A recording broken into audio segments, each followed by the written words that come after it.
What the fuck is going on, everybody? How the hell are you all doing? What a fucking week of fucking FPL. Not FPL, EPL, Alright, sorry. Johnny. Bloody hell. Calm down. I like the Johnny Hey, look, we United. gotta come in hard and fast. You know, that's the way we do this We have an on the F-word show. minimum in the opening 5 minutes. Andrew, can you do me a favor? Can you just pin my comment? That way we have that constantly on top of the chat. That way it looks so nice and professional. I'll get around and to shit. doing it. Yeah, Thank you, brother. I appreciate it. But guys, my name is Marshalldbdx. Welcome to Cage No Filter Football. Welcome to today's show, which is the No Filter Rivals. We got our panel today, and it's gonna be fun. We got some more rivals on the show to get a little bit of perspective about the other games that happened. That we were too busy watching Chelsea to watch. So, anyways, guys, we're going to start off with Rachel. How are you doing, Rachel? I'm good, thank you. Thank you for having me on again as well. Of Great course, it's show. always a pleasure. I think we would have been an injustice if we didn't have you back after the great show we had last time. Will, how you doing over there, brother? Yeah, I'm doing good. Awesome. Rian, the man making his comeback. Called in last time we had this last season. The Salah hater, the Van Dijk lover. Rian, what's going on, brother? Bro, good, thanks. Yeah, thanks for having me on again. Enjoyed the last show that was on here actually last season. So yeah, man, good That was to fun, man. be back on, man. A good week of football as well, man. Enjoyed it. So. Yeah, you're probably happier than Rachel is, but we move. Chris, what's going on, man? Hey, I'm okay. Could be better, but you know, decent weekend, good weekend. Actually, no one is as smacking- sad as Real Chris. Guys, if you can, Real Chris was spreading the awareness of Fred and was taken down by the dictators at Twitter that were Fred sexuals and decided to suspend his account. So go show him some love at RealQuest57 on his Twitter, please. And last but not least, the man, the myth, the surfer of winter, but it's summer. What is going on? Andrew, how are you? I'm good. I'm just here as a sort of a observer to see if Marshall can actually do this job or not. Never decided. He's a great host. He's a great host. I can Yeah, do he's it. a great host. Now, Rachel, I'm good, let's Ma- be real. You're only saying that because I have an American accent. Well, at least, yes, that is true. You Americans always sound good hosting and presenting. I kid. I'm a great host. I'm all good, man. I'm all good. It's all good. Good Awesome. weekend. Good weekend. Good of weekend football. for us, yeah. Yes, very much so. Very much so. We did try to get an Arsenal fan on, but they just weren't allowed out. They're in the Too pubs busy right jumping now. off bridges, I reckon. That too. Not allegedly. But, ladies and gentlemen, before we go ahead and start the No Filter Rivals show, make sure you hit that like button down below. That way it shows us some support and gets the YouTube algorithm to let people know that there's a good show on, and it's called Cage No Filter Rivals. Make sure you subscribe if you're new here. That way we get ourselves over to 1.2K, right, Andrew? We're really close to that number. Yeah. And then share the video if you'd like, please. You can donate through Super Chats in the chat. We have that option totally available for you guys if you'd like to do that. All the links to everyone's Twitters and socials and our Discord and my channel and anyone else's channel are in the description below. So make sure you check that out after the stream, obviously. Maybe open another tab, but keep this tab open. So check those out. And then if you're watching this in the future, make sure you leave a comment below. Let us know what you liked about the show, what you disagreed with, what you agreed with. And yeah, I think from there, I got everything. We move. But let's start off with the first game of the weekend, which was Liverpool versus Burnley. And just to get things going, we'll start off with the Liverpool fan here. Tell us what you thought, Rian. Tell us about the game. Tell us if you liked it. Tell us what you didn't like. Go ahead, man. The floor is yours. Yeah, first it was good to be back in the stadium, bro. Like, really enjoyed it. You know, first time fans back since the Atletico Madrid game, I think, which we got knocked out. That was the last game I was at. So it was good to be back after so long. And yeah, man, it was a good atmosphere as well. And as for the performance, I actually didn't think we played that well. I thought first half we were shaky. I thought they were kind of on top. They started off really well. I thought Burnley, they looked really threatening. They were coming forward. They had kind of a couple of, I'd say half chances. I wouldn't say they were great half chances, but I'd say they were half chances. And they had one header, I think, and then we just went up the other end and scored. And obviously, good goal from that. I was really impressed with Tsimikas as well. You know, I was surprised Robertson was on the bench. You know, that really surprised me because I thought he'd be out for at least a couple more weeks. So I was Oh, surprised I didn't know he was on the bench. But yeah, I was shocked when I heard, man. And I thought Tsimikas did really well, and he did well last game. But this game, I thought he was arguably man of the match as well. So it shows that it means that it was always a worry, like if Robertson did get injured, how we'd able to cope with that. But Tsimikas seems a good kind of backup, so I'm happy with that. Yeah, and after we scored the first goal, we kind of got more control over the game. We had that goal disallowed from Salah as well, and like after that second half, they kind of came out quite strong at the beginning of the second half. Burnley had a goal disallowed. I think that was well offside. And but then we just kind of took control, got the second goal, and it was pretty standard in the end. I think, like, you know, we just saw out the game pretty comfortably. Like we were always going to beat Burnley, I think, at home, but I think a couple of players. I thought Keita in the midfield was awful. Like I thought he was dreadful. You know, I don't want to see him in the team next week against Chelsea at all. I thought Harvey Elliott. People are hyping up Harvey Elliott. You know, after this game, he was unreal. I didn't think he was that great, to be honest. I thought he was okay. That's it. Like, lovely to hear a grounded Liverpool fan. no, Jenny, Liverpool fans are hyping up Harvey Elliott after that man of the match, 10 out of 10. I thought he was okay, nothing more than that. Like literally, I didn't think he was that great. Like a lot of fans are claiming. Yeah, man, and you know, I do think there will be a lot. I didn't think we were that great. I do think if we play like this against you guys on Saturday, we'll probably get beat. But I think there'll be quite a few changes to the line as well. Like obviously, Fabinho didn't play the other day because of what happened to his father as well. R.I.P. to his Fabinho's dad as well. Okay.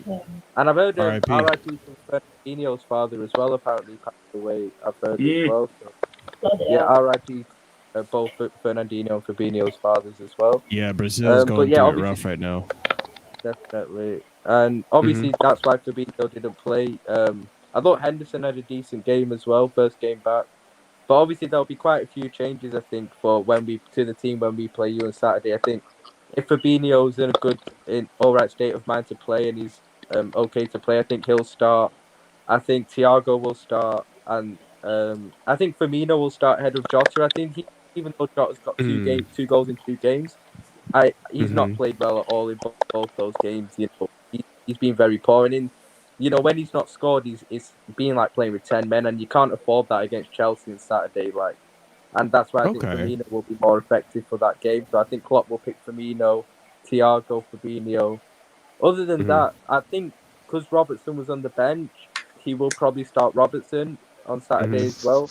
If not, I'm happy with Tsimikas, to be fair. But yeah, man, I think that Van Dijk and Matip, I've got to pick those two up as well because I know they've only played Norwich or Burnley, but they've been out for so long, both of them. Van Dijk, obviously, for almost a year.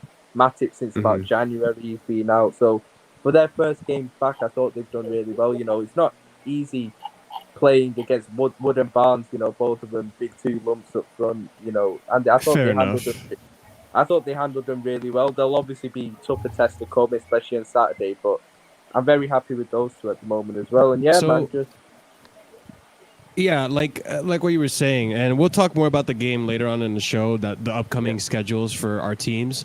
But from what I saw, because I wasn't able to watch the game, it's just the time difference is too much for me, and I stay up too late to get up early. But from what I saw from the highlights and stuff, it did look like you guys are still not as solid in the back as like a Chelsea or a Man City. You know, like Alisson did have to save you a few times. You had the offsides and all that stuff. But let's continue getting other people's perspective on this. Rachel, what did you think of the game? I didn't actually watch all of the game, but I watched the second half. I didn't watch the first half, so they looked decent. Liverpool, same as like last week. The midfield looked meh last week, but this week they looked a lot better, a lot more cohesive, I'd say. And yeah, Van Dijk doesn't look like he's struggling at the moment, which is a big plus for them, right? Because obviously he's a massive part of their defense. The only thing I would sort of say with Van Dijk is maybe how injury prone he may become. So in terms of him getting back and getting fit and his whole rehabilitation, yeah, that will be like he's obviously working hard and whatnot. But how often will he be available if he keeps picking up niggling injuries because of the type of injury that he originally had? Players tend to get like niggling injuries, but if they can keep him fit, then yeah, they've got a very good chance of doing well this season. But they were decent. They weren't amazing, I don't think. But this is the second game of the season, right? So they can only get better. Yeah, I mean, again, Rian pointed this out. It's only been Norwich and it's been Burnley. The real test comes next week. Will, how do you feel about the game coming up next week? I think we did share thoughts about that midfield. So if you want to go into that, go ahead. Yeah, I think obviously Liverpool are a very good team, but I'm hoping they play that midfield, because if they play that midfield, I'll be very confident we can beat them. Ryan, will Fabinho be back for that game, do you think? Honestly, I have no idea, mate. I mean, I know his wife was at the game the other day. I think his wife was at the game at Anfield, and she said apparently he's doing okay, but I'm not sure. I mean, we'll know towards closer to the game, I guess, whether he'll be, available to play. If he's available to play, that's just such a big plus for us because he can't go with like Keita and Harvey Elliott. As much as I like Harvey Elliott, you can't go with Harvey Elliott in midfield in this sort of game for me. Like, it's too big a game, I think, for him at the moment. Considering that he's actually a right winger as well, and he's just adjusting to a new position, it's a big risk if he was to put Harvey Elliott in that 8 role against Chelsea, like a massive risk. So I don't think he'll do that. I think Thiago will play, Henderson will play, and whether it's Fabinho is available. If Fabinho's available to play, he plays. If it's not, I can see him putting like a Milner in, or maybe a Keita, and put Henderson in the 6. Because Henderson played in the 6 the other day and played very well, and he does play that position quite well, Henderson.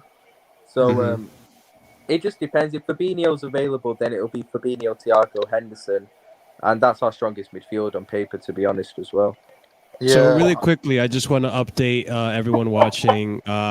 West Ham just got a second goal, and apparently, hey, FPL people, Ben Rama with the goal and an assist today, and then we got Antonio that got the assist. So hey, I just saw the goal right Mate, now. what the hell was Soyuncu doing? Soyuncu is trash. Soyuncu was thinking about Euros. That's what he was doing, man. But anyways, we move.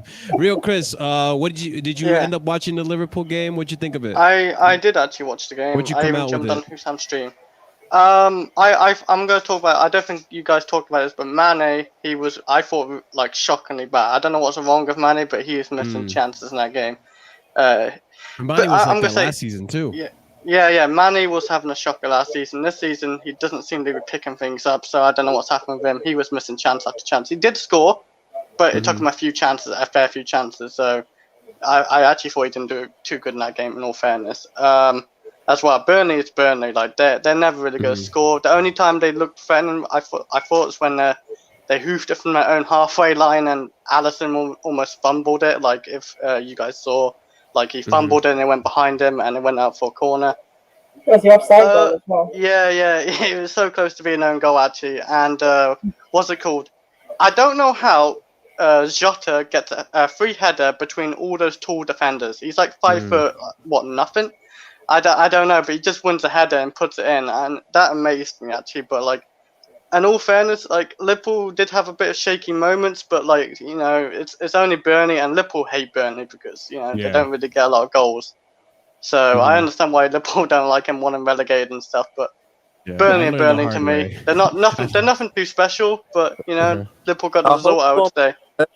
Over the last few years, hasn't actually been that great. That's the thing.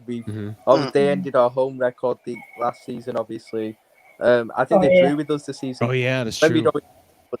I think in the season we won the league, they were the only team to take points from us at Anfield. Like they drew against us at Anfield. Like we won every other game, but they were the only team to take points off us. So, and there was another draw a couple of years before that. Like our record against them hasn't actually been that great. That's the thing. So, I don't really take too much into that really, but like.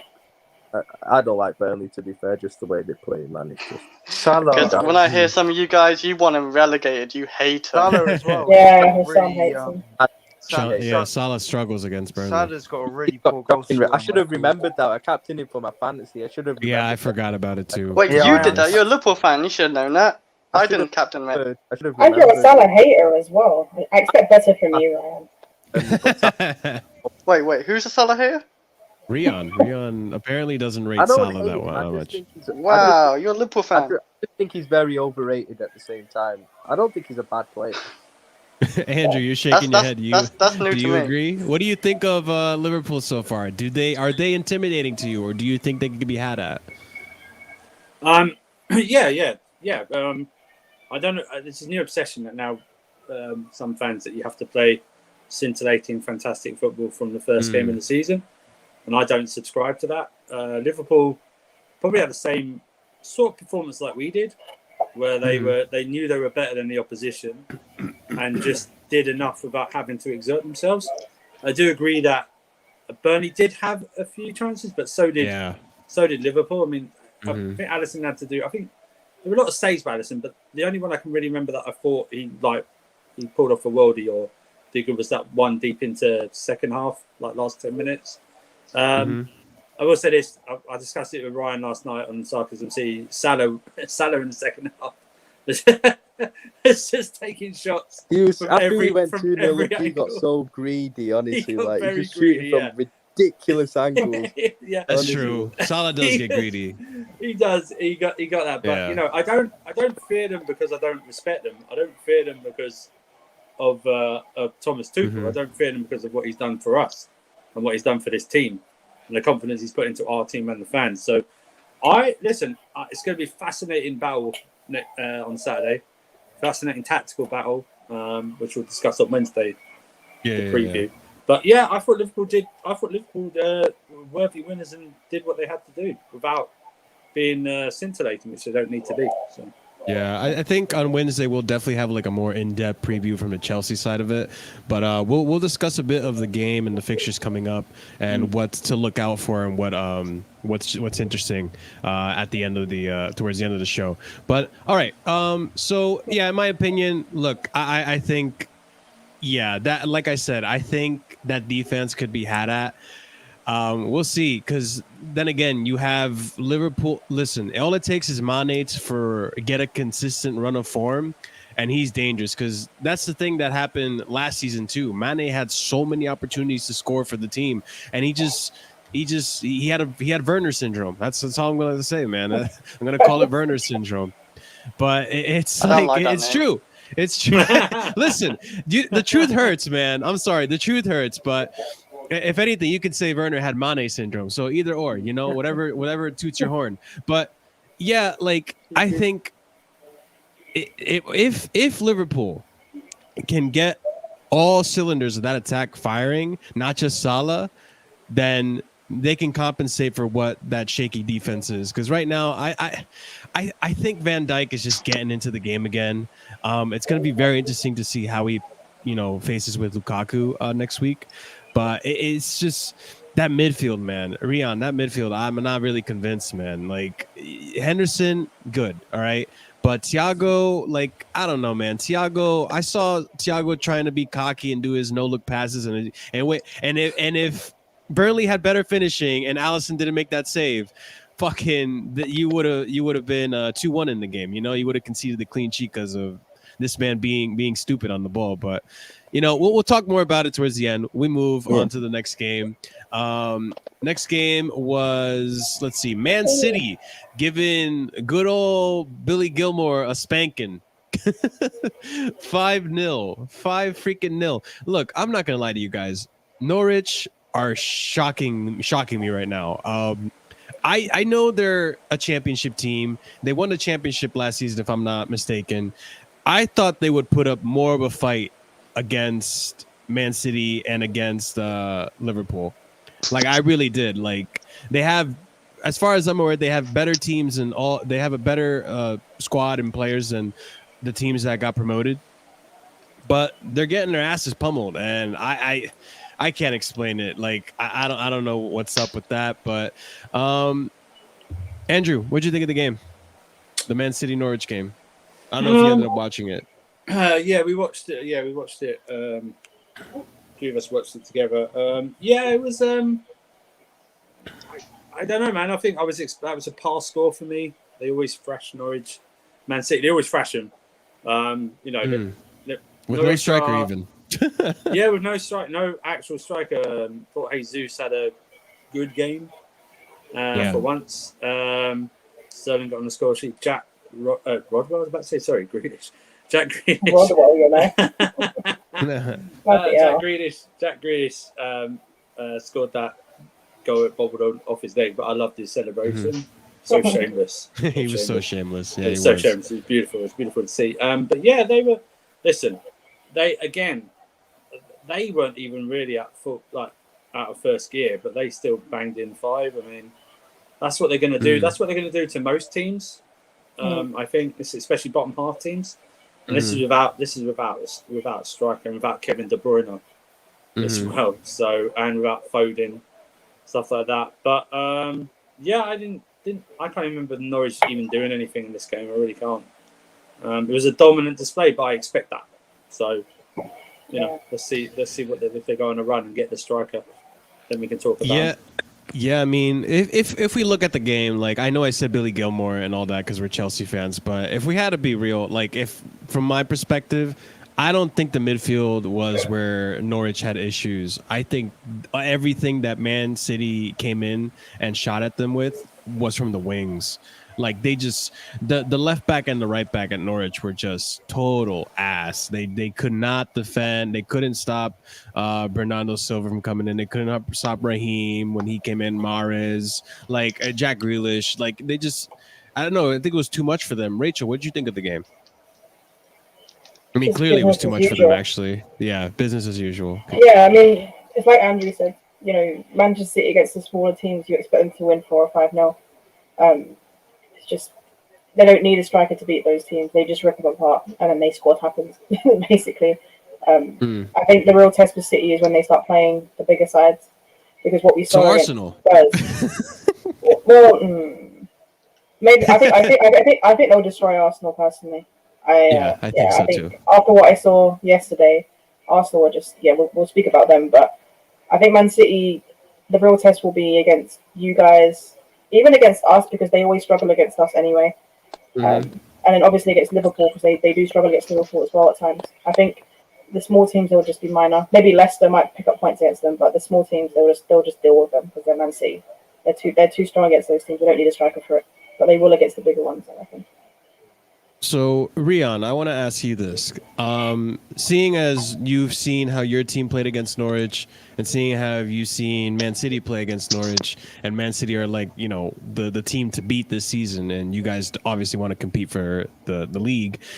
What'd you think, man? Do you think you guys have what it takes to compete with Man City? Do you think, you know, there's some flaws in Man City's game? Tell me your opinions of the game, man.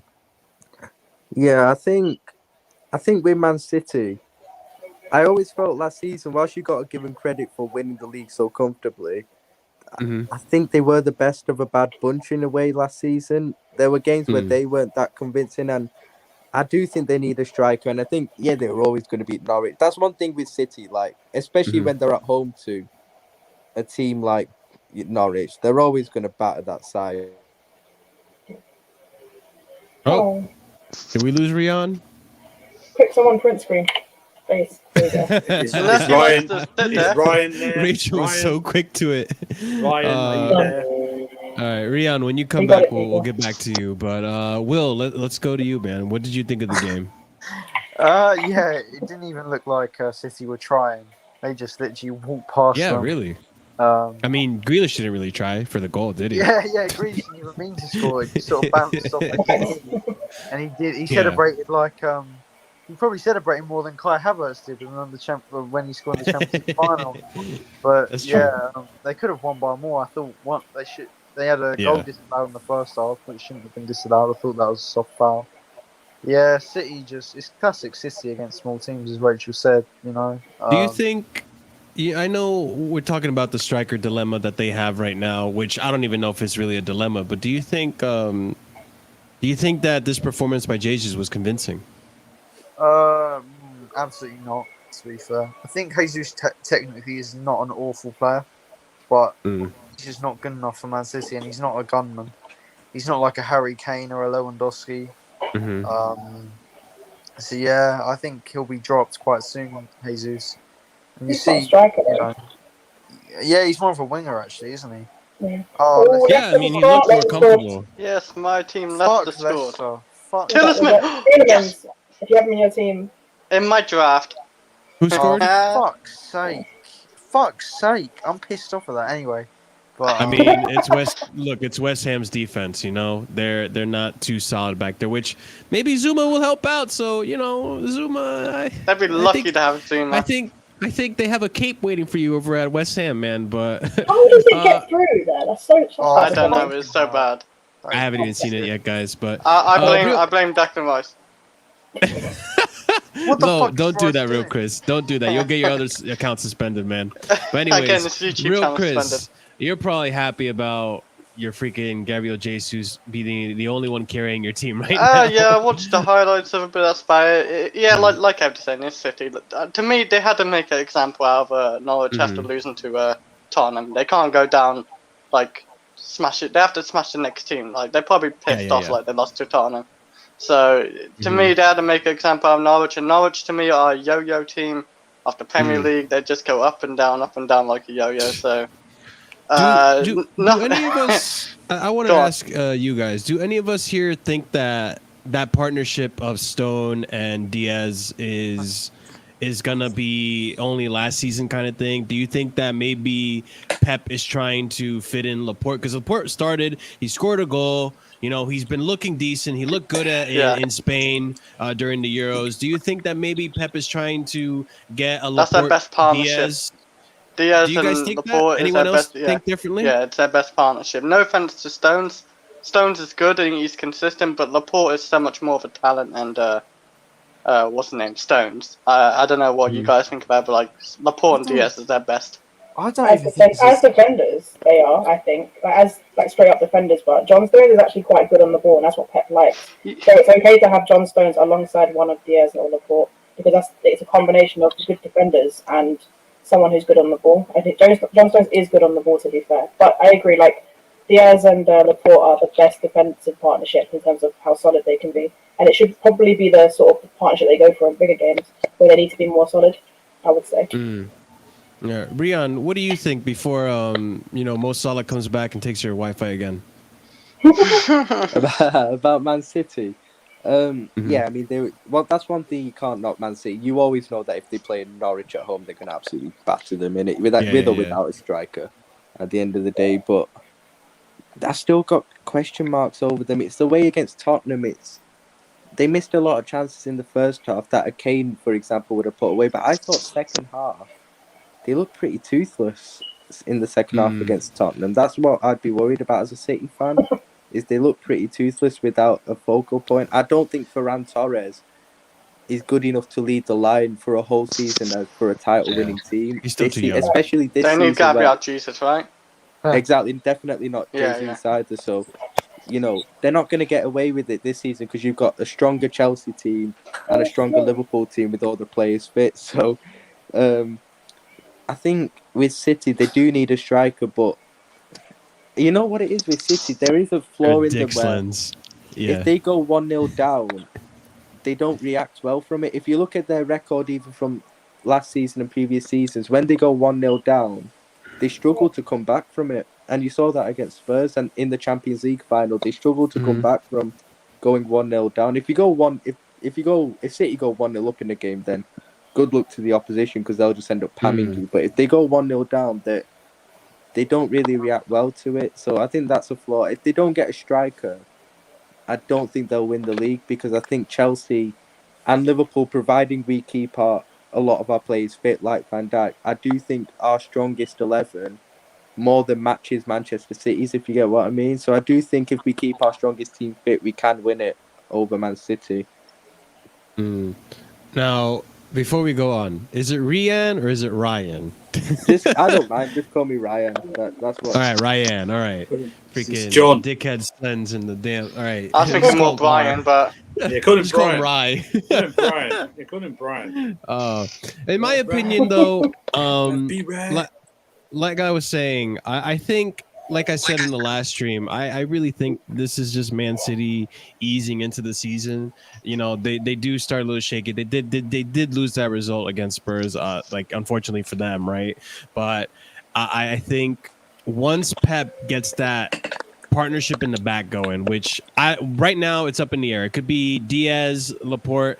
It could go back to Stones and Diaz as well. But you know, if it's Laporte or Diaz or Stones, they're both not bad, and they can be solid in the back. And then it's just a matter of how Grealish is going to fit into this midfield with De Bruyne and the pitch at the same time. Because once both those players are fit and they're both playing at the same time, it's gonna be interesting. I'll tell you that. And they might not even need a striker. I'll be straight up. We'll see what happens. But they do have some players recovering from injury that I'd like to see when they come back. And I want to see them whoop Arsenal. That'll be fun. That'll be a good confidence booster for them. But we move over to the next game. Let's see. Okay, cool. So Rachel, this is gonna be your favorite topic, but I'm gonna start off with actually no, I'll start off with Rachel. Rachel, is this same old with Man City or Man United? Yeah. I mean, all right, sound a little bit more enthusiastic. I'm sorry, all right? no, do you know what it is? So when I saw the lineup and I saw our midfield, I wasn't happy because that midfield, Matic, Fred, I've said it before, they are the worst combination, our double pivot, of all the combinations we have. They're both left-footed. They're both slow. They're both, like, when they have the ball, they're very slow. They're poor against the press. There was literally no point to playing either of them, but they both played together. And it was just like, we've been here before.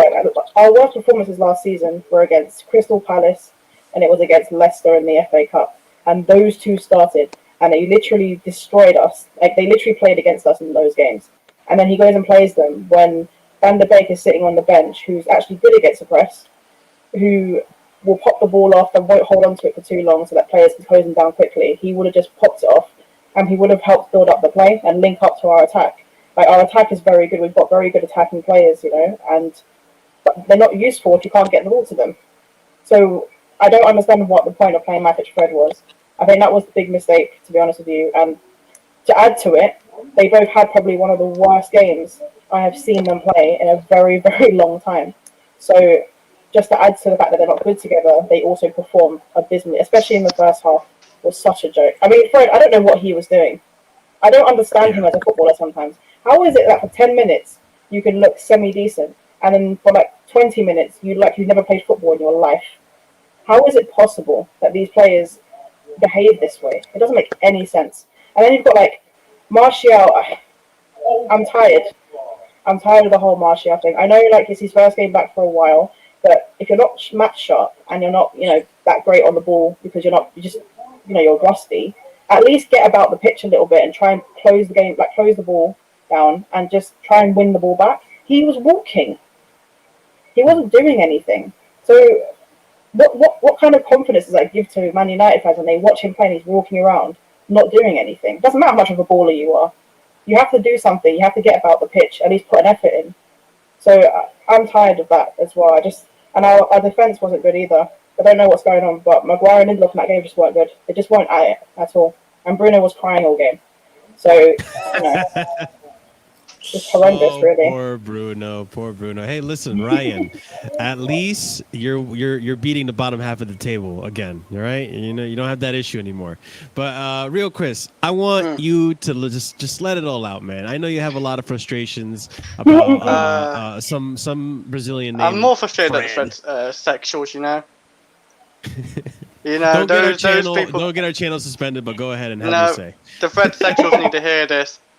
Fred, you're literally so shit. You stole that Brazilian passport. I'm convinced. Your passing was not even there. It was terrible. I'm convinced Fred is American. I'm just saying. He's probably American. He's probably American.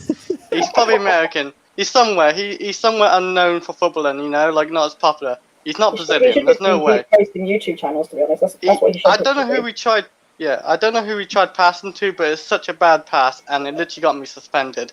So you know, it had to happen, you know. And literally, the goal they conceded, that wouldn't have happened without Fred. So he pretty much caused United to drop the 2 points for me. Like it's going straight at De Gea, and then De Gea had to like react to the deflection of Fred's shitty, I don't know, block. So you know, United fans, keep him. Well, the Fred sexuals, you can keep him, and like I don't know, acknowledge how good he is and have him. United. AC, man. What a finish, Antonio! That's what I had to say about Fred. You know, that's it really. Antonio, my fucking guy, gets in. There you go. I guess we got another goal. 3-1 Leicester. 3-1. I think you know what. I think my brother's still on suicide watch. He hasn't actually texted me back yet since I messaged him after that game. Yeesh. Chris. He hasn't actually Listen. still messaged me today. Still, I think he's Andrew. on suicide watch. Andrew. He's not an Arsenal fan, is he? Fred. The United fans are split on Fred, and Fred was the one that scored the goal for Southampton. What are we thinking, man? Fred's a very average player, so I expect that from him. So his performance yesterday was nothing surprised, but I didn't learn anything new about him. I know that he's bad to average at best. So at best. I was frustrated on a multiple points with Bruno. I captained him in fantasy league, so he let me down. Also, I thought that you know what he's very. It's probably like it's early in the season because I thought he was nearly talking himself into getting sent off yesterday. He does that a lot, he got doesn't the he? yellow card, and then he was still going up to the referee, mouthing off anything like that. Yeah. I just thought he had a very basic game yesterday, if I'm being kind to him. Mm-hmm. And I thought Ollie might have thought about maybe even taking him off, switching it up, bringing Pogba in his position, having Sancho on one of the wings, you know. Well, like Rachel said, maybe Van der Beek. I mean, Lingard got on before. Lingard was on yesterday. Jesse Lingard played yesterday? Yeah, Jesse I Lingard. couldn't believe it. I couldn't believe it. He came on. My Van der God. Beek You know, was you guys can't go I didn't with even see Van der Lingard. Beek go train. I didn't even see him go train. It was like I can't believe you reminded me, Andrew. What is this? I know. But I thought Lingardinho. Pogba did well again yesterday. But Yeah, Pogba's been good lately. yeah, and From the I past thought, two Pogba's games. been good, yeah. I thought Martial needs to decide what type of player he wants to be. Does he want to be the main man or does he want to come off the left? Because I thought yesterday he was devoid of ideas and they didn't. Obviously, the rest of the team didn't get him enough service either. But yeah, yesterday at the moment there's no middle ground with Man United. It's either the high of beating Leeds 5-1 or. Remember, they didn't lose yesterday. They still got a point. Yeah, they didn't lose. So They still got a point lose yesterday. yesterday, But again, though, Andrew, it's Southampton. There's no middle you ground know? at the moment. Yeah, but you know, They should be beating that team. Well, We did have chances to score, and another day we might have scraped the win and be like, okay, we move, bad performance, and then we move on. But it was just one of those days we just didn't like. There was the one where we hit the crossbar when when Bruno took the set piece, took the free kick, and Lindelof. I don't know how he missed the ball, but he missed it, and there was like a scramble, and it hit the crossbar, and it got cleared off the line. Another day that goes in, it's just Southampton had chances as well. Another day you score after the game ends, but I mean, at the end of the day, the only team that can do that. the only team that can freaking do that. But listen, from what I saw of the game, you guys made us look like we were regretting getting rid of Livramento. Like he actually looked quite decent against you guys. Will, what are you thinking of this game of the Man United Livramento game? Yeah, Livramento was very good. He did Fred a few times, as Chris put on his former Twitter account. The whole world saw it, Will. Yeah, to be fair, I've been impressed with Livramento in the last two games because in the youth academy he plays as a wing back. So I was, it's a big step up as a right back in the Premier League from youth level, and he looks really comfortable on the ball. He looks confident. He's taking on players. Maybe he benched Kyle Walker-Peters. Let's get that right. Yeah. He just straight up came and benched a starting Oh right my back. lord! What a goal, Antonio! Oh my Again. God. Yeesh. This is it. This is what I mean. This is what I mean, guys. West Ham likes to score a bunch of goals, but their defense is bleh. I don't understand Let me Antonio as a player. Do you not find Antonio weird? Like 1 minute he looks like he's a very, very good footballer, and the next he looks like a donkey. It's very strange behavior. Or the next he's in a cast because he's injured again. Like he's just so injury prone. I think that's the only thing holding back Antonio from his career is the injuries. He could probably be in the UK team if in the England team if he actually stayed fit. Like let's get it right. God, That's actually a good goal. I'm not gonna lie. Leicester are down to 10 men, by the way. Just so. Yeah. That's not a 10-man issue there. That he flipped over the defender. That was nice. It's 10 men, but they still have 4 defenders. You know what I mean? Antonio for FPL this week. Everyone's gonna buy Antonio now if they haven't already gotten him. Yeah, I swapped Timo for him. Lukaku and Antonio up front will be most players. I'm glad I've got him in my draft. And Ryan, great day. Ryan, man, tell me about the Southampton Man United game. What'd you think about it, man? You think Man United looking shaky? Typical Man United not being able to get results where they need to get results? I think United started off the game okay, and then Southampton, and they had a couple of chances from set pieces. Southampton looked terrible from defending set pieces, by the way. Like it looks really worrying for them. And they don't have Vestergaard anymore, Yeah, and Southampton get the goal. I thought it was actually a foul, to be honest. I was quite surprised it wasn't given. I did actually think it was a foul, but at the end of the day, they had to defend it better. After they still had time to defend it properly, and they didn't. Second half, I just thought when United got the equaliser, I thought they were just going to go and win the game 2-3-1 pretty comfortably. But they had after this goal, they had like a 10-minute spell where they were on top of Southampton. But then it just went, the intensity from them just went down, and there was a big drop off. And then Southampton had a couple of very good chances from that Armstrong guy. Like, I don't know how he missed that. He should have scored both of them, to be honest. Yeah. And then Southampton were the ones actually who showed more intent to try and get the win, I thought, towards the end. They were pressing United high, winning the ball back. And yeah, I think Ollie's in-game management was very poor in the game.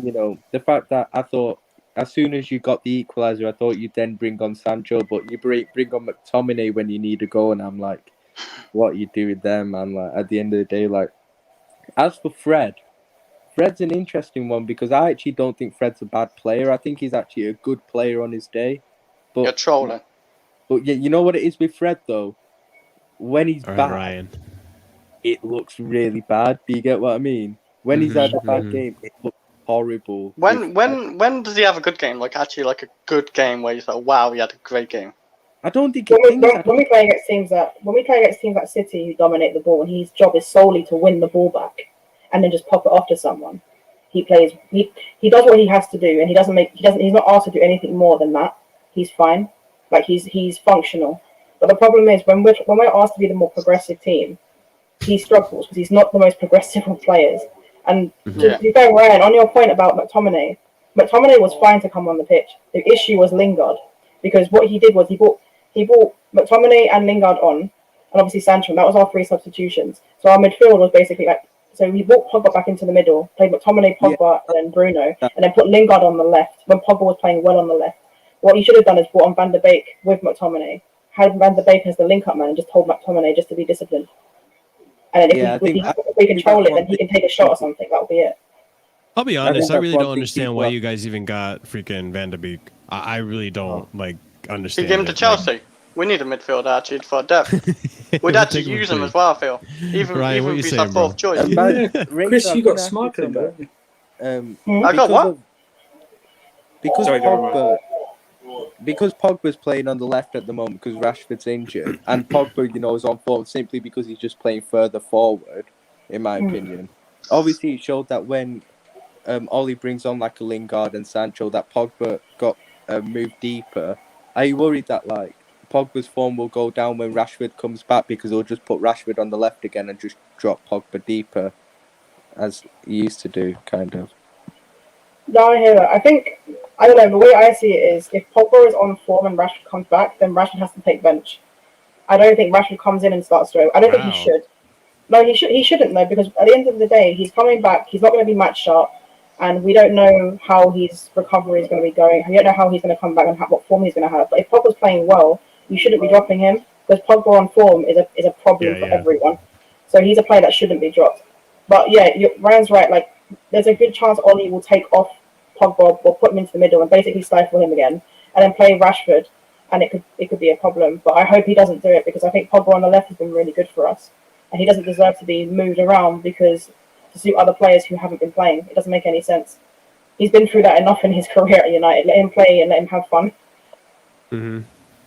Yeah, it's going to be interesting when you go for it, right? Sorry, can I just ask your guys' opinions on, because I asked this to Andrew when he was on my stream last night, about Wan-Bissaka, you know. Really?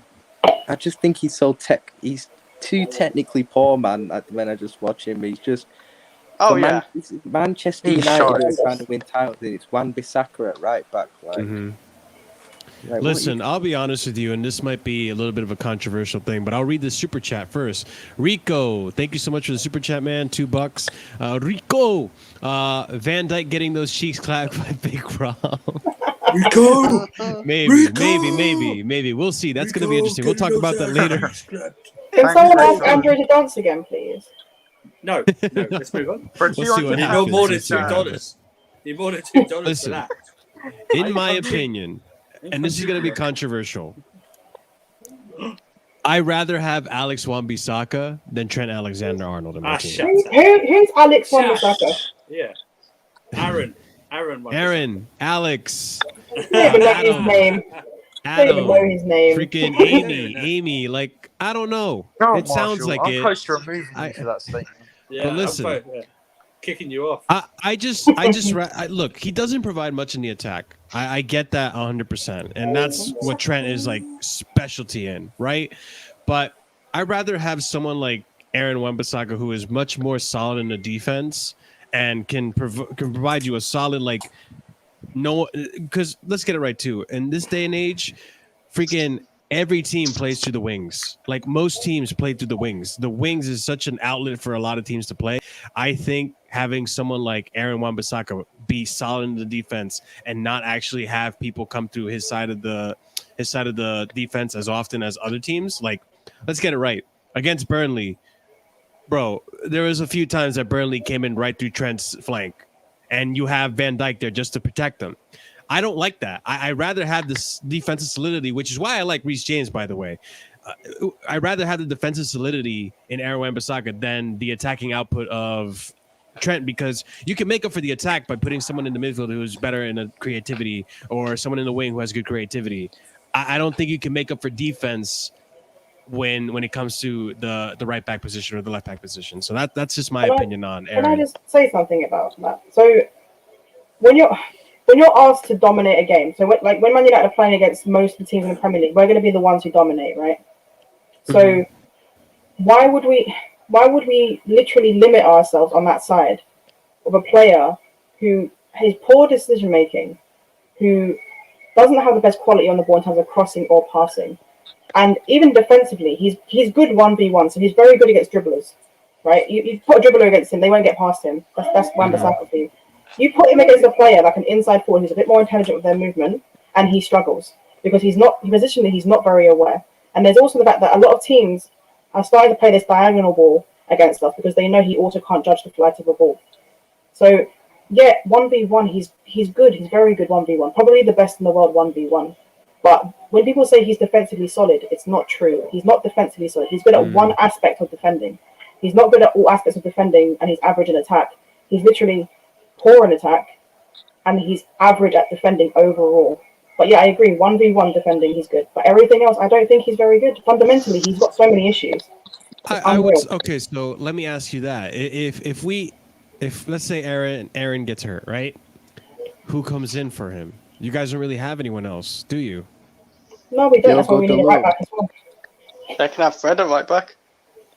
Oh, have mercy. He's a good player, man. He's no good at CDM. Look, in my opinion, like my thoughts on the game, I didn't watch the game, obviously, right? So I can't see how much of a blunderous game Fred had, right?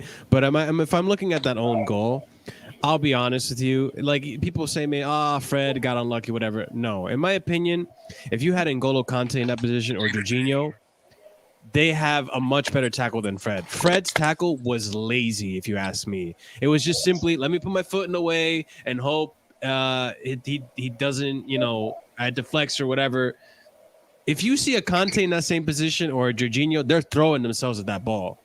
They're not letting you get that shot. Fred, that was lazy on Fred. So that deflection, I don't care. That is 100% Fred's fault. Fred should have been diving for that tackle a lot better. Like, bro, if you can't stretch that much, do yoga. Like, come on, figure it out. Like, it was just embarrassing to see that.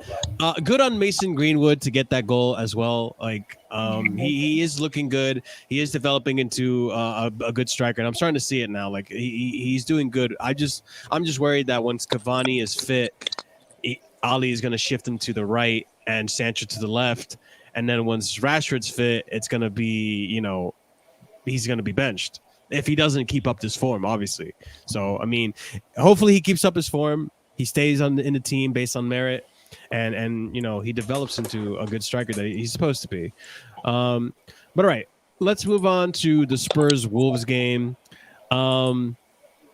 Is it just me or are Spurs still playing like they're under Mourinho? Because, like, there was a bunch of times where I'm watching the game and I see Son in the box defending. Like, and this guy's the striker for the team at the moment until Kane becomes fully fit and starting. I don't know. We'll start off with Will. Will, what'd you think of the game? I actually didn't watch it. I can't lie. In the UK, it didn't show on Sky Sports, unfortunately. But I there's looked at 2 games on. Yeah, I watched And it. Man United on TV. And by the time it was the 65th minute, I think Spurs only had one shot, and I think it was from the penalty. So you could argue their football is actually worse than it was under Mourinho. Because at least under It's possible. Mourinho, they would dominate against some of the smaller teams. I mean, Nuno is new, to be fair, and you can't just implement what you want to do overnight. It will take them time to put his philosophy on that team the way he wants to play. But yeah, I mean, they got the win, and that's all Tottenham can ask for at the moment, to be fair. They got the win. Dele Alli scored the penalty, obviously. Maybe he might kick on, have a good season, but yeah. I think they could, yeah. I think they just need to get results. I think Dele, all right, I'm saying it right, not Delhi. Dele, what a fucking name. Anyways, I think Ali, all right, Dele, I hate that name. Whatever, we move. I think he's going to have a decent season, right? We'll see, because now he's going to actually get playtime. I think Jose really fucked up his career. I mean, obviously there's something in training that Jose didn't like that he was doing or not doing. But, I mean, what'd you think of the penalty, Andrew? Do you think, cheeky Ali, little referee maybe should have been maybe look at the VAR a little and decided maybe not a penalty? Because it was a little sketchy, if you ask me. I've got to be honest with you, I didn't see it. So Okay. He left his leg out, didn't he? He left his leg out. Fair enough. I'm sure a lot of us didn't see. All I know is I looked at the stats, and it was very one-sided, but Spurs still won. So. Yeah, that's the thing too. Like Wolves actually played the better game, and like, let's get it right. Like, I know a few of us don't rate him on this panel, but Adama Traore looked really good. Like, again, Adama has what it takes to be a phenomenal player. He just needs to actually have finishing. Like, without finishing, this guy isn't going to get much anywhere. But I see some of you shaking your heads. So we'll start with Ryan. What's going on, man? What'd you think of the game? What'd you think of Adama FC? Man, don't rate this Adama Traore guy, bro. He's so clumsy, man, honestly. I'm just watching. He's so clumsy, bro. Like, but the thing is, his finishing's always been in question for years now. It's not showing any sign of improving. Like, I saw one of his misses where he went in 1-on-1 and he's like, he should have scored it easy. And I just don't rate the guy genuinely. I don't think he's an intelligent player. he's massive. He's an absolute tank. You got to say that. Like, he's just huge. But I don't know. I just don't rate him in it. Like, at the end of the day, I don't see a high ceiling for him. Like, and his decision making, his finishing, and then product is just atrocious, really. So, yeah, I don't see it. But in terms of the game, I mean, I'm not gonna lie, I didn't watch the game either, to be honest. Like, the Southampton United game was on at the same time, and that was like Will said, that was the that's a bad thing. Yeah. Saw the penalty, I saw Traore's chance. Other than that, it was like nothing. I just saw the stats, and yeah, it did look like Wolves dominated the game more, and it does seem. I think no one really expected any different with Nuno. People are always saying Nuno is just the BTEC Mourinho. And that's the way it's just going to be. And, it's not really a surprise that the stats kind of showed that for the game. It looked really similar. Like, straight up. Like, from the highlights, it looked really similar. Why is Son in the box defending? Like, it just looks almost like... Nuno's probably learned from Mourinho as well, because Nuno actually was a goalkeeper under him at Porto. Oh, yeah. So he probably knows... He's probably learned and taken kind of Mourinho's style in some sort of way in terms of being pragmatic and stuff. I mean, they did win, but it just doesn't look convincing for Spurs, and they will come unstuck. Even against City, I didn't actually think Spurs were good against City. I thought first half they really struggled against them, and City should have gone ahead, and they just missed a lot of chances. I thought second half they defended well after the goal, but City didn't really offer much in the second half. So I don't think Spurs will do anything big this season, to be honest. They never do, but I don't think they'll challenge for like top 4 or anything. I just think it'll be quite similar to last season, to be honest, with Spurs. Top 6. The issue is that we don't know what's happening with Kane. Neither does Nuno. Is he going to get enough? Are they going to get money in so he can spend? I don't know what's happening essentially. And Nuno, I don't care what Spurs fans. Nuno was like their 13th choice manager. Yeah. All right. Something like that. It wasn't like he's in top 5 or anything like that. He was 9th, wasn't he? Yeah, he was. Yeah, if we're being kind, 9th. I'm sure it went into double digits. No, Andrew. Nuno was like their first choice because they had no choice. That was the only thing that came walking through the door. Was like, listen, I'm Portuguese too. I'll take over. It's I don't know if Portuguese the only people thing they had. Like that, but okay. I don't know. In my head, they do. I listen. It's tough. It's tough. It's tough for him to go in because he's the type of manager Daniel Levy wants, who will just probably say yes to everything. Daniel Levy likes managers he can control. That's why he hired Nuno. I think Nuno won't be there in 18 months, 2 years' time anyway. So, Maybe he got tossed into a really difficult situation. Conference. That's what they're about. Yeah, I see that. But I mean, wait, Will, can you answer me this and then go on your statement? Is Europa League is it knockout from the get-go, or is there group stages as well? No, I think it's just knockout from Europa Conference, rather. I'm sorry. Wait, what? I have no idea. Is UEFA Conference group stages? I don't know. No, I don't. In all fairness, I don't want to know what it's going to be. Yeah, I don't want to ever be in there. I think, in all fairness, none of us know because none of us watch. I I've think never even been in a Spurs Premier fans are League. watching it. If you look at the money Spurs have spent, they brought in Romero, who will probably be a good signing. They brought in Brian Gill, who's very young, but he'll probably be good. For me, they still need another midfielder, and they need another. I think they need another They attacker spent $2 as million well. on the midfielder last season, though, right? Who did they sign last summer? Did you say Højbjerg? Yeah, but they still need more. No, Ndobele or whatever you pronounce his name. Ndombele, but Ndombele was was the before. Yeah, I was about to say, and he Pochettino, I wants think. to leave. So I think And that was the summer before. He ain't leaving, I tell you that. No one's going to but pay. he's not even real. Chris, he's not even playing. That's the Exactly. thing. And But Ndombele's they not even spent playing. 60 million on the I'm sorry, sales side as well. he's a piece of shit anyway. And Ndombele. I agree. Like, you know what it is?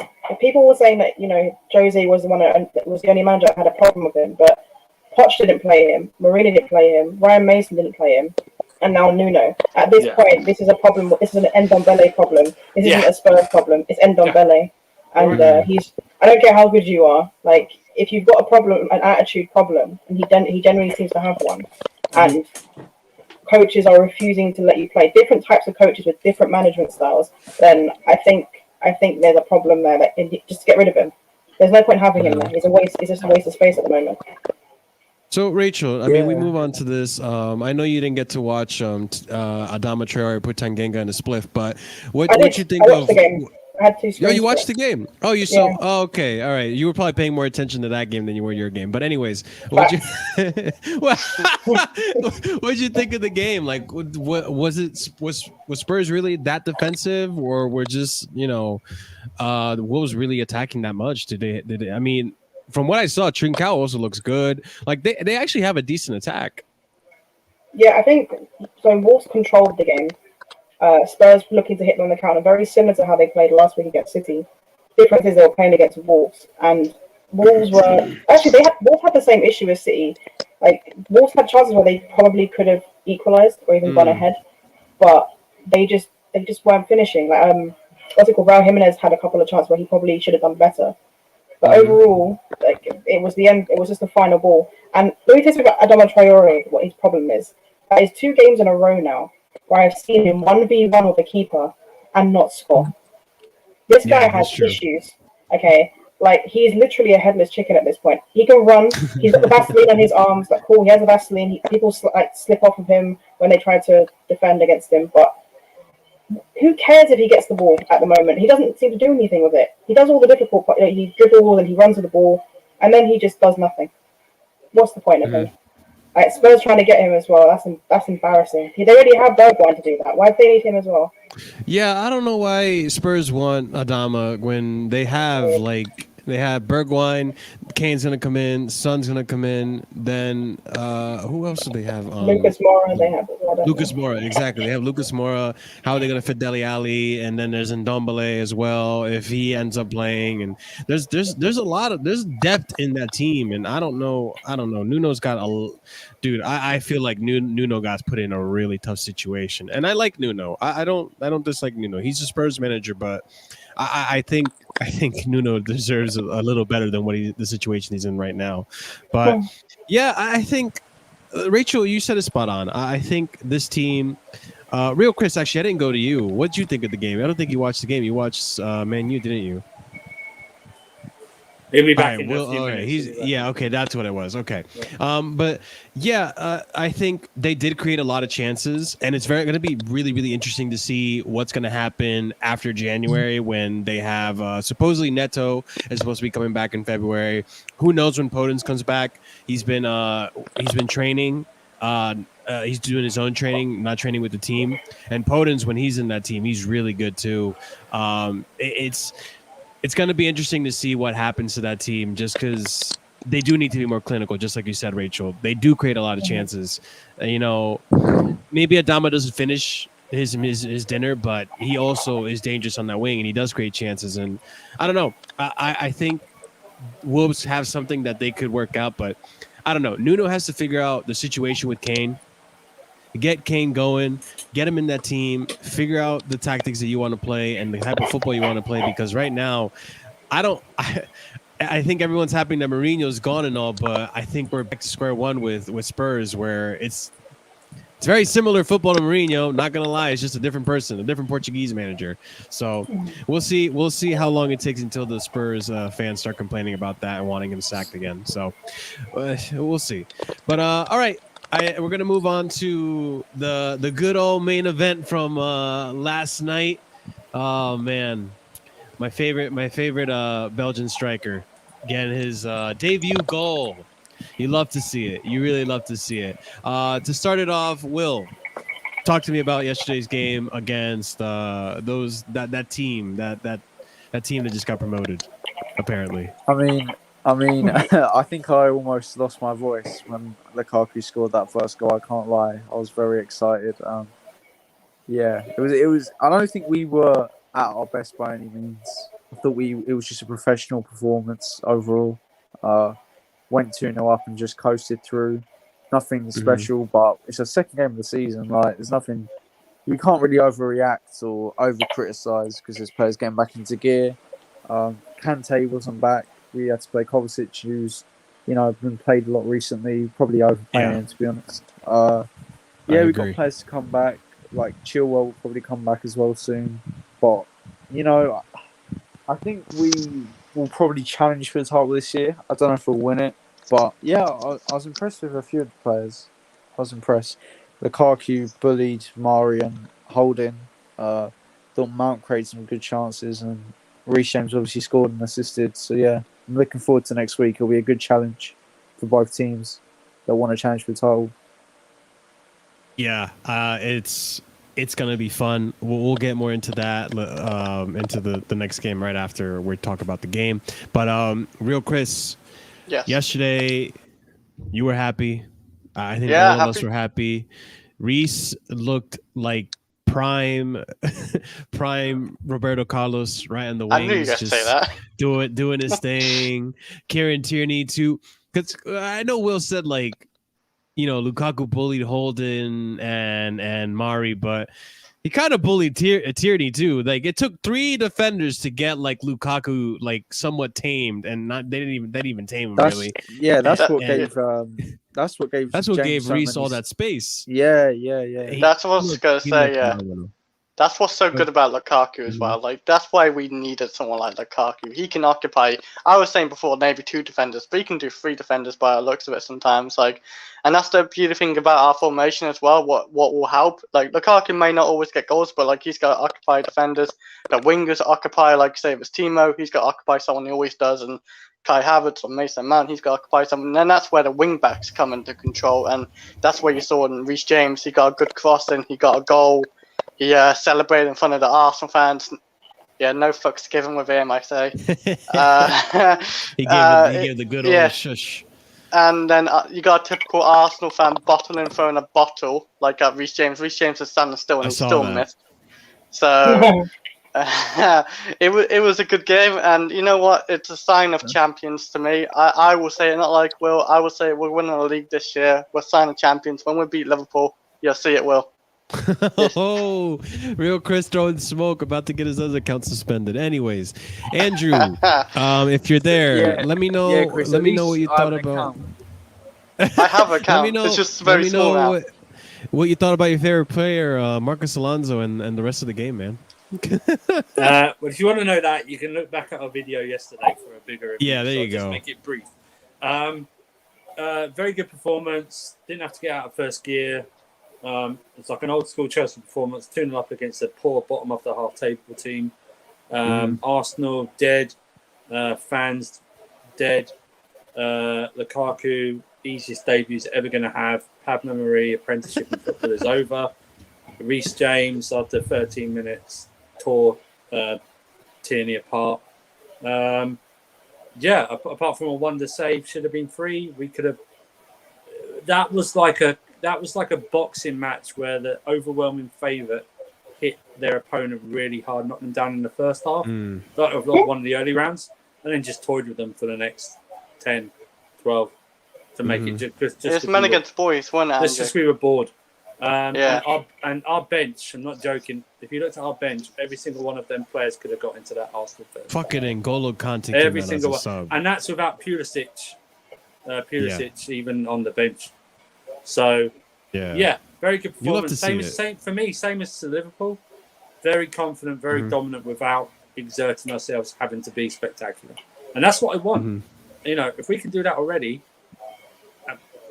it's going to be amazing. We got tough opening fixtures. If we can get anywhere near 20 points after these opening 7 games, I'll be ecstatic. So yeah, great start. Yeah. All right. And then before I go to Rachel and then Ryan, I want to finish up with you so we can talk about the game coming up. Guys, make sure if you're here already, if you haven't hit this like button, smash that like button. Subscribe if you're new. Share the video if you'd like to. You can send in a super chat through the chat to send in a donation, whatever you want to say, whatever smack you want to talk. Go ahead and talk it. And check out the descriptions and the link in the descriptions below to check out the other people's channel and their socials and all that stuff. But Rachel, you probably saw the game. You probably enjoyed seeing Arsenal get pummeled. What'd you think? What the fuck, Hassan? Listen, man, you gotta calm down over there, Hassan. He has too much information. Yeah, Hassan. Leave it for backstage, Hassan. Vegas Rachel, rules. tell me, Vegas rules, Hassan. tell me what you thought about the game. Tell me what you thought of the return of Big Rom and how you feel deceived that he wasn't this good for Man United, or like some United fans like to say. Easy clap for Chelsea, to be honest with you. Arsenal are horrendous. It's actually disgusting what I see from them. It was the thing is, you guys. I don't think you guys said you didn't play that well, and I thought you left quite a lot of space. And against a better team, you can see the goal. In my opinion, they left a lot of space, especially with Kovacic when he got forward. You guys left a lot of space there, and Arsenal actually got in behind that a few times, but the lack of quality, they just didn't punish you. It was embarrassing, like really embarrassing what I was seeing. And it was just, like Lukaku destroyed the centre backs. They were too tight to him. You don't go tight to Lukaku. You either step in front, or you hold yourself off. You don't let him back into you and spin you. And that's exactly what he did for the first goal. And then he played it to the right. But then on that side, like Tierney's side for Arsenal, why was there such a big gap and why wasn't it dealt with? I don't understand it. Like I don't know. It was weird. I don't understand what's going on there at all with Arsenal. It's weird. It was so easy for Chelsea. It was. Yeah, I think from what I saw, I think Lukaku was such a threat that they just tried to put as many men as they can and were neglecting like the basics of defending. Like, this is what I mean when it comes to defensively, like being good at the left back and the right back position. You have a team that plays with the wings. Like, let's get it right. Chelsea play a lot of their game through the wings, and you're seeing that like Reece James is coming in constantly. Like, I get it. Mari and Holden struggled with Lukaku, but if you cut the service, and I'm not trying to help fucking Arsenal fans here for future games, but if you cut the service to Reece, then Lukaku doesn't get that goal. If you man mark Reece properly, Lukaku doesn't get that goal.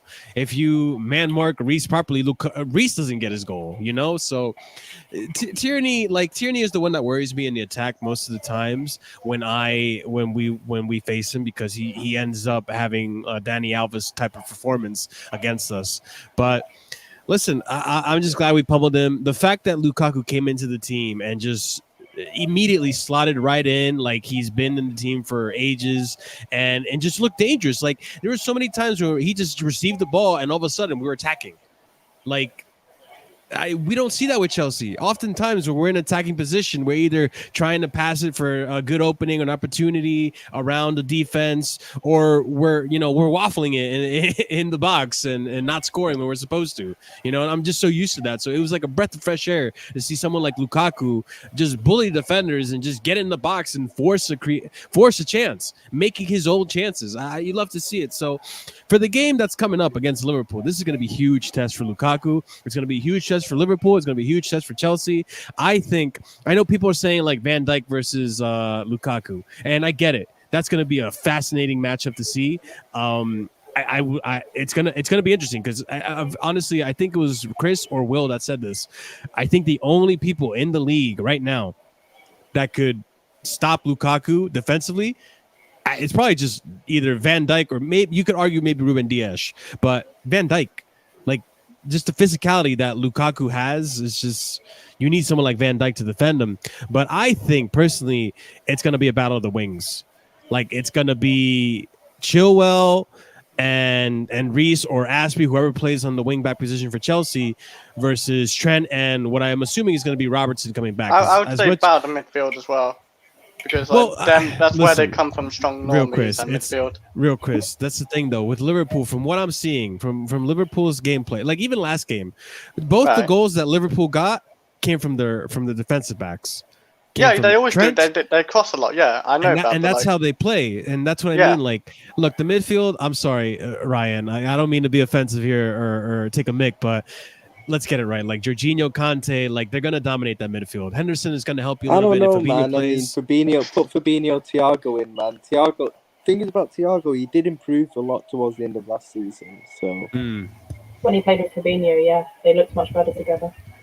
I never think Thiago really suits Liverpool though. Like how they play, it's weird. He's a brilliant Dude, footballer, and no offense, I rate Thiago highly, but as soon as Ryan said Thiago, fucking Wi-Fi just got cut out, man.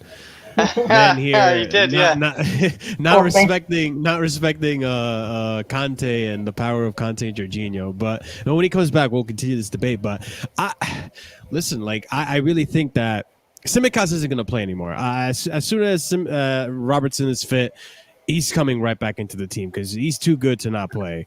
But I really think that midfield of Thiago, I think he's still getting into the game. He's still fit. He didn't look that great against Burnley. He looked a little shaky against Burnley.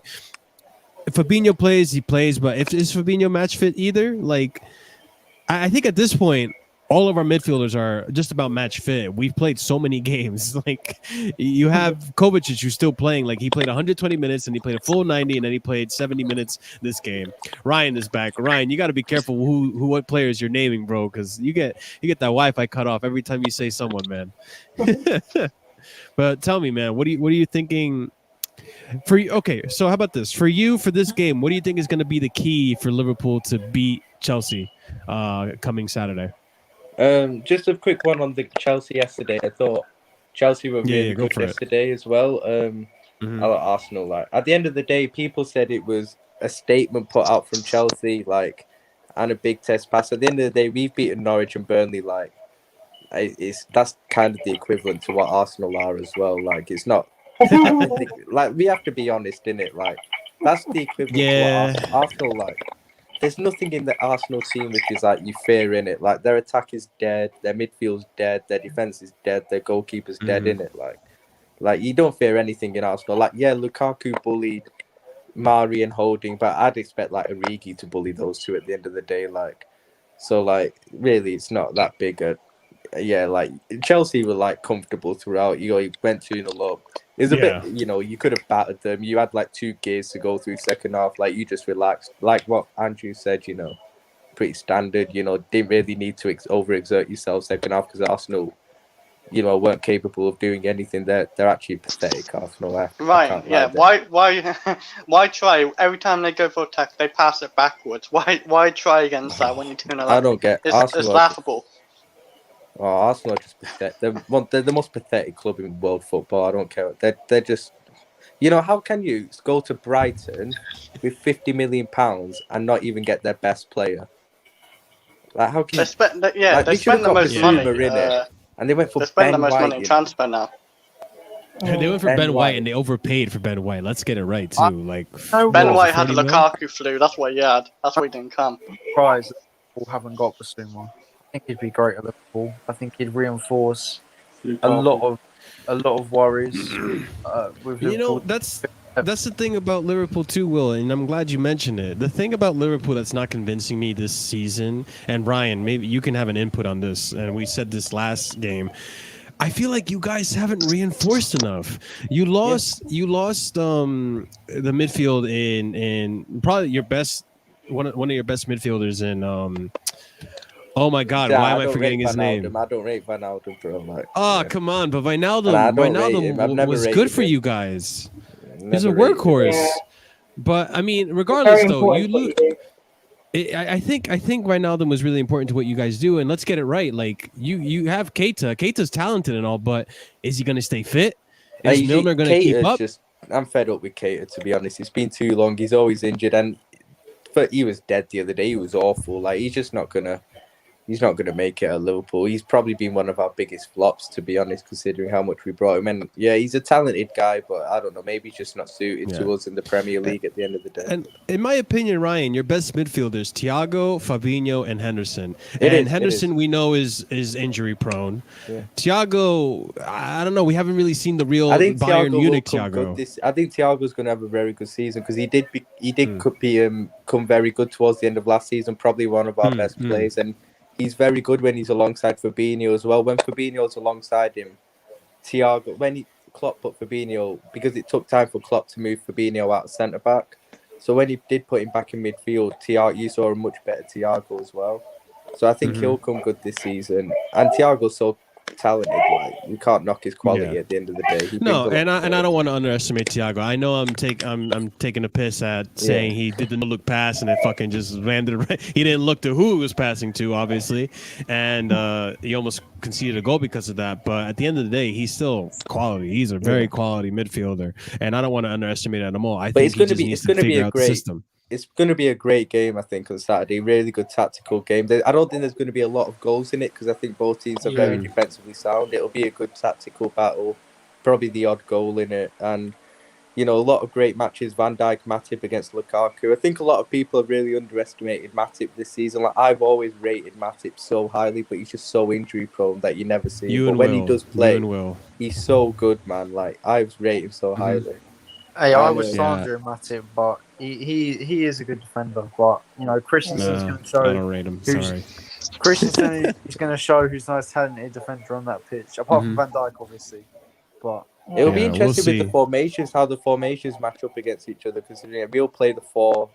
Klopp's not going to go to a 3 because he never does. I think I'm presuming you guys will go with the 3 at the back, so that will be interesting as well. And the midfield battle could be where it's won or lost as well. Like I just think it's going to be such a close game that because we've got our strongest team back. It's not like last season when you guys came to Anfield, we had like such a makeshift team out. It is literally our strongest team back. We'll have Robertson back, Thiago, Fabinho hopefully as well. So it's going to be a great matchup, and it'll show.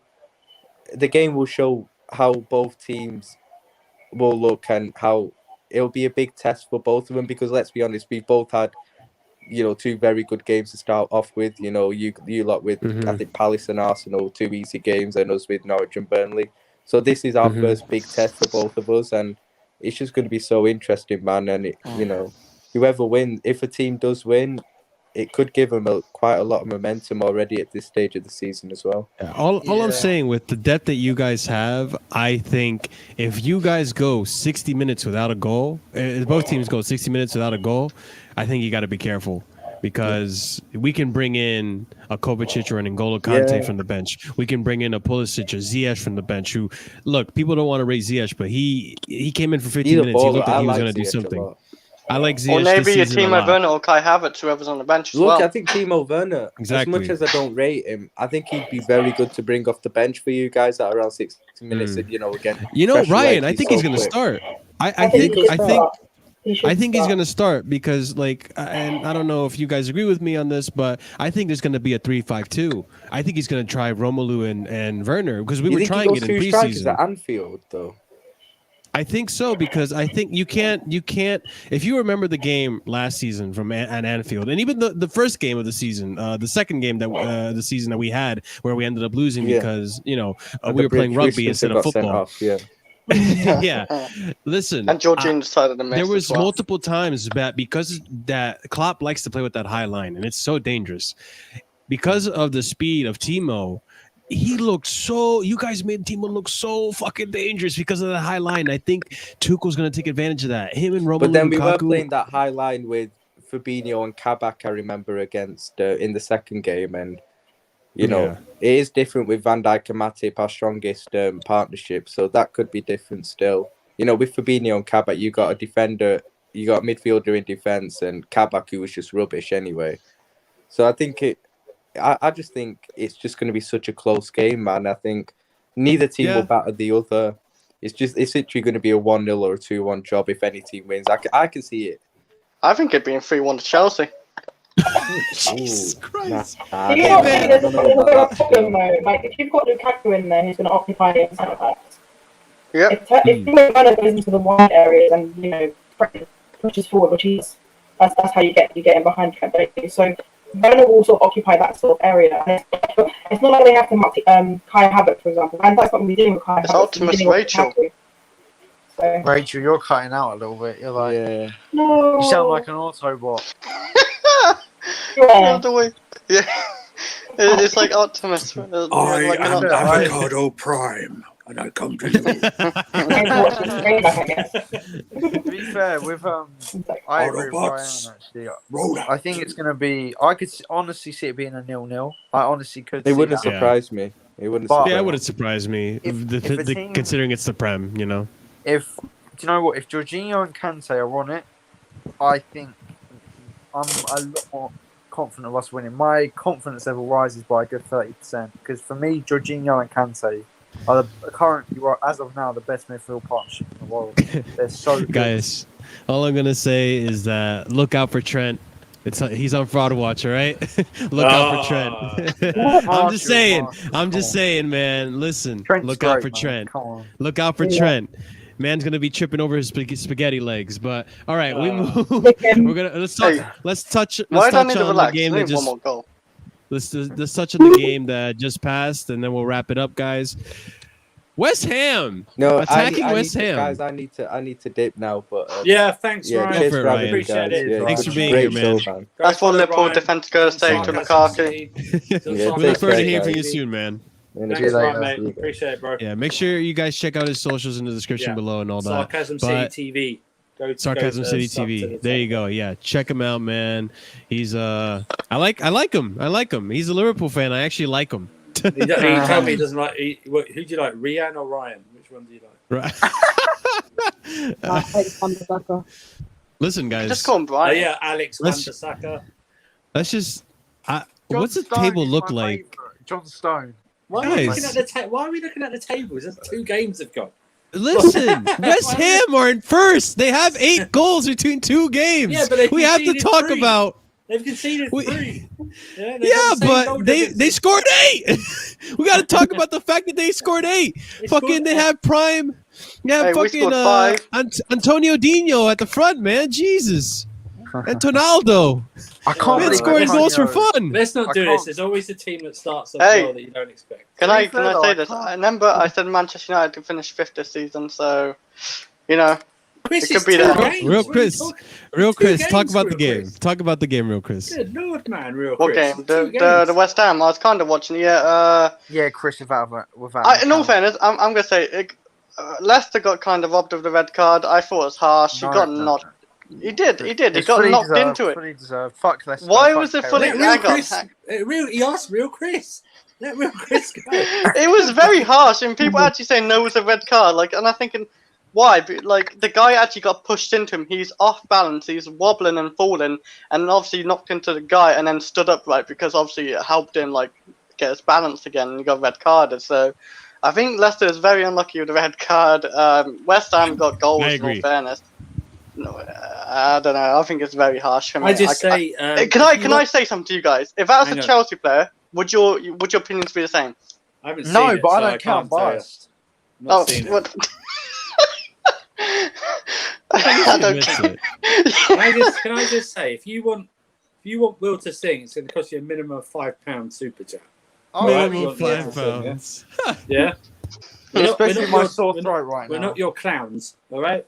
Yeah. We're not your clowns just for go free. just go on. Look on Twitter from last week. You know. That's It's true. fun. Last week, he sang last That week. is true. Yeah. But C100, you know better. Andrew, what did you think of the game, man? Tell me. Oh, no, I Tell didn't me, watch 8 goals in 2 games. You didn't Can I watch speak it. about this? All Can right. I Watch speak it. about it? I didn't watch it. Because Go I for like it, Will. watching Go West for Ham. it. They're a good Leicester team. got robbed. I mean, my dad is a West You Ham watch it fan. because of fantasy. That's all you watch it. No, 'cause of my fantasy dad is a points. West Ham fan. That's all you watch I it tend for. to watch West Ham. you Tell me know. about Declan Rice, Will. I mean, he was great tonight. He got an assist. He and was. Prince- He actually dominated was. the midfield. He was But actually fuck decent. Leicester. I He's have a decent Leicester- against 10 man. I have. I have a Leicester agenda ever since they beat us in the FA Cup, so I hope they lose. That's a good everything they play. You know, they've got that bum Vardy up top doing nothing once again. That bum vibe. They've got- Jesus Christ, They've got the bro. ginger fraud Harvey Barnes. They got the B-Tech, the B-Tech Harvey James Barnes is Ward-Prowse ginger. with flair. James Madison. You're a disgrace. Oh, You know, wow. the only player I really like in Leicester is Tielemans, and he scored. So you know, but yeah, Antonio Sionchu, that bum as well, got ripped apart by Antonio. What a player Hey. Antonio is! Take that average on the draw. Take that, you son of a bitch. You scored against 10 men, Will. Hold your horses. No, I'm done. I just have a rant. Fuck Leicester. What do you mean, fuck Leicester? Why do you hate Leicester so much? Because It's a bit of Yeah, I don't know. This is new for me. Okay. Yeah, Will Oh, does, that's Will why. has this thing, right, where 1 minute he absolutely loves something and then he Yeah. just hates it. I think it's young people syndrome. Typical teenager. It's just Yeah. Will. Teenager. That's what it is. Very It's emotional. Will. Very He loves emotional. hating. He loves hates everything. Very emotional. Doesn't know what they Poor want. baby. Flip flop. Flip flop. That's what it is. What's this bully show on Will? Yeah, flip flop. Psychoanalysis and the flip flop. I don't like Leicester anymore. You don't like Leicester no more? No. Well, what do they do to you? Will They has rob you. weird agendas, C1 London. We know this already.